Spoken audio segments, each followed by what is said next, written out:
Introducing first, fighting out of the red corner, wearing blue, yellow, and red, official weight 140 pounds. A perfect professional record consisting of 28 bouts, 28 victories, including 26 knockouts. From Barranquilla, Colombia, the undefeated WBO #1 ranked challenger in the world, Ricardo Torres.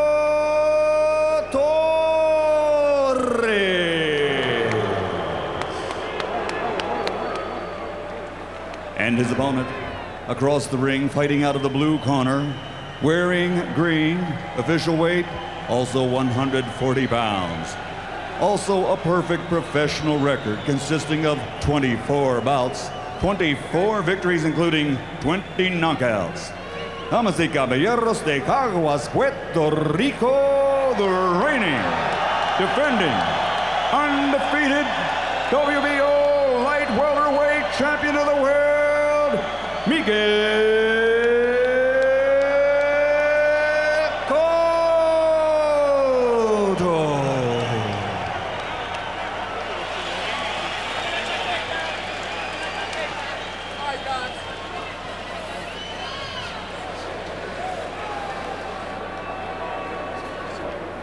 Take it off.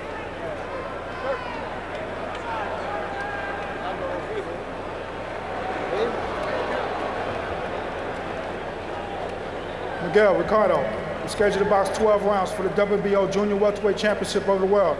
I've gone over the rules in your dressing room. I expect you to obey my commands at all times. Most of all, protect yourself at all times. Touch gloves, good luck. Touch gloves, Papa.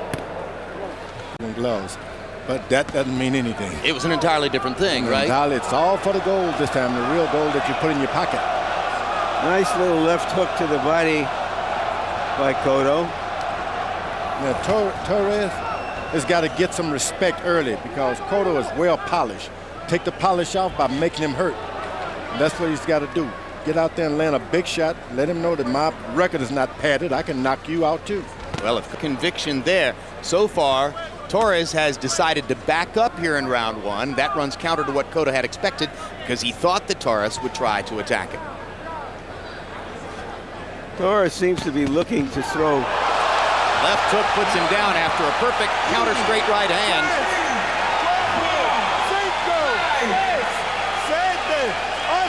And Torres is up in a hurry, but that was just a perfectly thrown combination by Miguel. His balance, he was a little off balance. He doesn't look really hurt, does he, George? I agree. He was getting ready to do something himself and got caught in the midst of it. But you're a long way from home, and this big crowd is noisy. The corner's going to have a... Oh, and Torres hurts Cotto with a left hook there. Miguel Cotto electing to trade punches with a guy whom he had knocked down. Both George and Larry making the point that Torres wasn't all that hurt, and now Cotto knows it too, as he was rocked by a counter left hook. Now Torres has got his respect. Now it's an even fight. Total punches, Cotto landing more, 21 out of 61. Both guys momentarily rocked the opponent in round one. Now Cotto takes Torres to the ropes, trades with him again, and once again, Torres lands enough to back Cotto off. Who's hurt? It's Cotto who is hurt. And he's hurt again by a straight right hand. And Cotto tries to grab and hold as Torres continues to throw. Cotto wobbly. Torres has a huge chance here for a big upset. Cotto trying to fight back. Going into a crouching position, but now he gets caught flush with a right hand. Torres has Cotto in big trouble. Cotto no longer trying to hold on. For some reason, Miguel Cotto feels like he should trade. George, it's exactly the wrong thing to do. No, when you're in with a puncher, he's got that many knockouts. You don't play the punching game with him. You play hit and defense. Cotto is wobbly, and the ropes hold him up for the moment. He almost went to the canvas on that shot. Cotto reaching to grab again as another left hook scrapes him. Cotto Plenty of time in the round. Cotto showing tremendous determination here because he's plainly dazed, buzzed, hurt, trying to pull himself together with a minute and a half to go in the round. He gets ripped again, and down goes Miguel Cotto. This he may need more than anything else. That was a pull down. Let me tell you, he was hit with some harder shots early on, but this time he was actually wrestled down. It looked like he was off balance, but from those blows. Big left hook by Torres. This is going to raise a lot of questions about Miguel Cotto, who was hurt by DeMarcus Corley, not all that big a puncher in Puerto Rico. Was not badly hurt by a harder puncher named Muhammad Abdullayev in Madison Square Garden. But here, he has been wobbled 3 times. Cotto has come back with 2 stiff punches.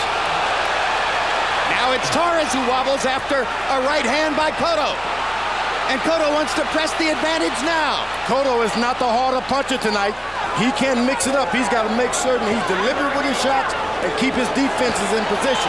It's Foreman Lyle at 140 pounds. Any punch can take you down. A gunfight in Atlantic City. Full class, technical superiority. Cotto is the more polished of the two. But he's still getting hit with a lot of what Torres throws.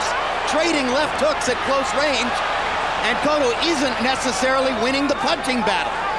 There's the left hook to the body, which momentarily stopped. In the last round, which he had such a big round. So take another rest. Oh, but the body shots now. Body shots by Cotto, backing Torres up. Torres hoping the referee will stop Cotto from landing him right on the belt line. That was a low blow yet again. And now here comes either a warning or a point deduction. No, it's not a deduction. It's just a warning. Quick, crisp left hook inside by Cotto. Torres comes back with the right and the left. Cotto driving him into the ropes. That left hook to the body is turning the fight around, George. And I like it because the referee has tried to make him decide not to throw his left hooks to the body. He didn't get deterred. He's going right back to it. Well, we saw that already, that Cotto has a second gear. We haven't seen whether his opponent can come back. His opponent's got one good right hand, I can tell you that, though, and bring him back. I think if Cotto remembers to go to the body, he will eventually out-physical Torres. There's the left hook to the body, which is going to make this Miguel Cotto's fight, if in fact he's able to put his imprint on it. Firing upstairs now. Torres has handled the chin punches more easily than the one that goes directly to the liver. And which makes sense, incidentally. It only makes sense if you don't have a lot of dignity. Hard right hand to the body. Cotto's body punches are gradually breaking Torres down. Oh, good body shots right to the body, which is seldom seen, right under that left armpit.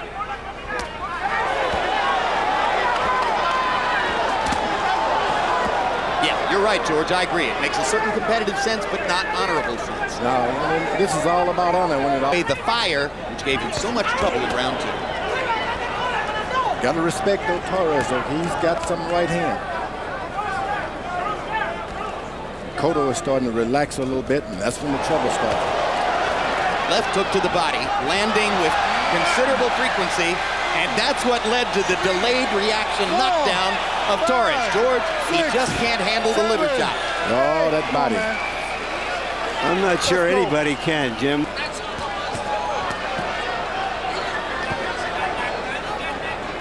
When you found a good meat, you go right back to that grocery counter, and that's There's what he's the doing. left hook to the body again, setting up a big left hook upstairs. Miguel Cotto is starting to have his way with Eduardo Torres.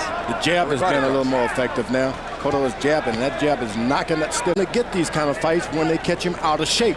And that's probably why he's got that fight. So the longer this fight goes for Torres, the better for Cotto, because he's caught him by surprise. Well, you the can't say classic no. case in recent years, of course, was Lennox Lewis Vitaly Klitschko. Having switched from Kurt Johnson to Vitaly Klitschko with about 2 weeks to go, Lennox Lewis wound up in an entirely different style fight. What a left hook to the body. 2 in a row. Vicious.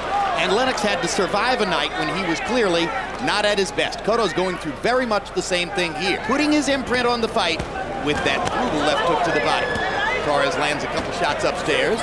Cotto just kind of biding his time and waiting. Oh, Cotto badly hurt with a right hand that busted him straight on the chops. Cotto focusing too much on the left hook to the body, and there Torres saw the chance to unload upstairs with the right. You just can't relax with a genuine puncher. Each time you got to realize, I can't get hit. You're going to stand in front of him. Oh, Torres busting Cotto again with the right, and now Cotto holding on. Cotto backs away again without holding on. He's hurt the same way he was in the second round. If Cotto doesn't grab and hold, he may soon go down from a straight right hand.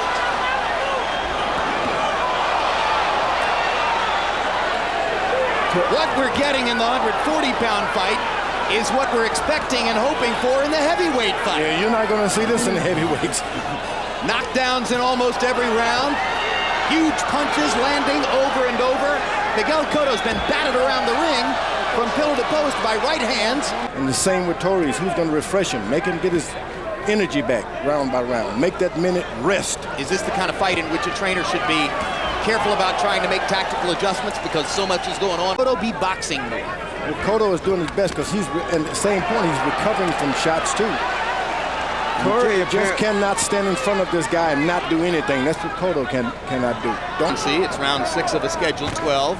This has been the least active of the 6 rounds so far, largely because, as Larry Merchant pointed out, it appears Ricardo Torres is trying to get a rest. The difference is Torres can take Cotto's best shot. Cotto staggers when he hits. Just as you say that, what was I ever wrong? Just as you say that, a straight right hand puts Torres on one knee and gives Cotto a further scoring margin in the fight, which could turn out to be critical. What we have here, folks, is Hurricane Torres and Hurricane Cotto. Made the point, critical point. Knee went to the canvas, 2-point round for Cotto. In that round, Torres, trying to get a rest, landed only 3 of 34 punches. Cotto 24 out of 61. A little bit more of a working margin, perhaps, as Cotto gets hammered again. We were about to go to Harold Letterman's scorecard and can't go because the action is fast and furious as they trade punches at close range yet again. Round 7 of a scheduled 12. And both guys still looking for the knockout every minute of the way. They certainly gave Ricardo Torres a 10-8 rounds without a knockdown because he had Miguel Cotto staggered the entire round. But Cotto came back and knocked him down in the 6th. So out of 6 rounds, I got 5 of hands. Cotto is making a mistake. You land your left hook, you got to come back with your right and another hook. You just can't stop at 3 shots. This guy will catch you right as you finish that left hook. Cotto catching Torres on the end of a punch again, and down goes Ricardo Torres. Showing extreme fatigue just before that combination put him on the canvas. And physically getting worn down. And referee David Fields is going to stop it. Miguel Cotto survives a life and death challenge from Ricardo Torres. Jim, a half hour ago, I speculated on whether Torres could make Cotto make something happen. Ladies and gentlemen, the end comes at 1 minute 52 seconds of round number 7. The winner by knockout victory and still the undefeated WBO light welterweight champion of the world, Chicago's Puerto Rico, Miguel